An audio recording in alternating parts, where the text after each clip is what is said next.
siya makambal, ang mga cases ka. Okay? Any more? Sino pa magamit? Ano pa ang tingin mo ganito? Yes. Any more? Meron pa? Guys, congratulations. Wala na? Okay, sige. Correct, hindi? Okay, pwede. Pwede siya ka-NRS, pwede lang siya ka-cases. Duwa ka klase ka, cases na NRS. Now, this time, you get one for certified paper, and I would like to answer the following question. 1 minute. Or 20 counts. 1, 2. Yan. O sige. Any piece of paper na lang. Ganito. Sulat na. 1 to 5 na lang yan.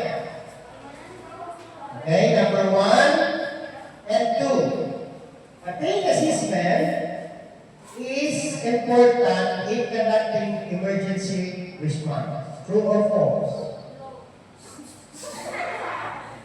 Is important in conducting emergency response. Number 2, pain is not visible through facial expression. Pain is not visible through facial expression.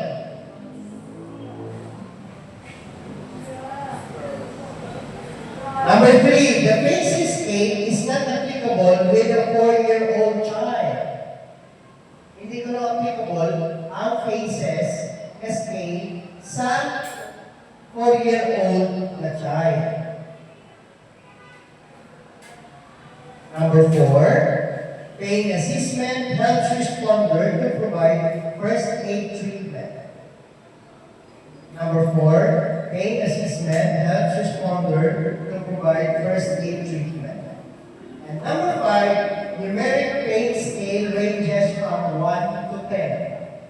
Number 5, numeric pain scale ranges from 1 to 10. Will you please exchange your paper with your seatmate? Go! Okay, here is the answer key. Number 1, true. Number 2, true. Number 3, false. Number 4, true. And number 5,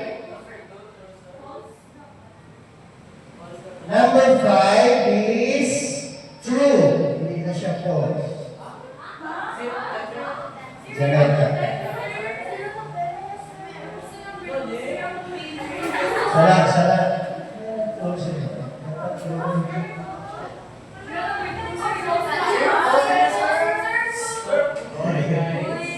Okay, let's go back to number 4. Wala gusto ko eh. Pain is not visible through facial expression.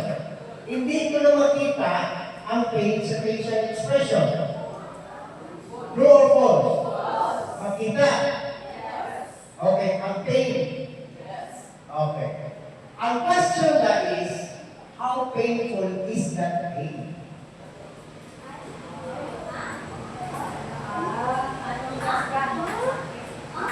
Okay. Anong problema sa question?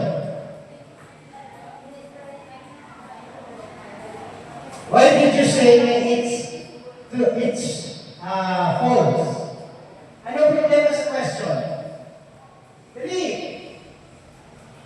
Nandang question. Anong problema sa question? Wala na-identify kung anong level. I would like you to identify that.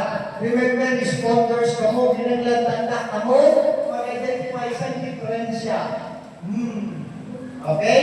So, correct. Your answer is dapat all.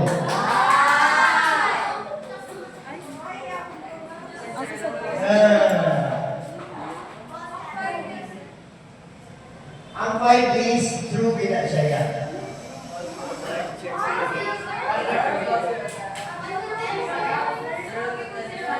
How false binasaya din? Ano yung matapos din? Ang false, no?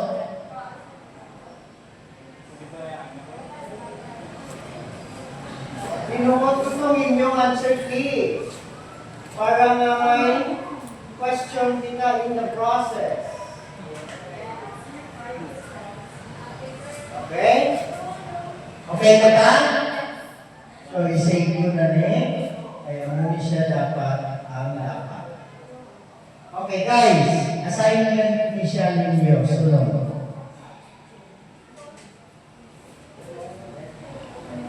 Now, make a pain assessment report for your performance task. The form should include the following: patient's name, type of pains they use, age, pain level, first aid conducted.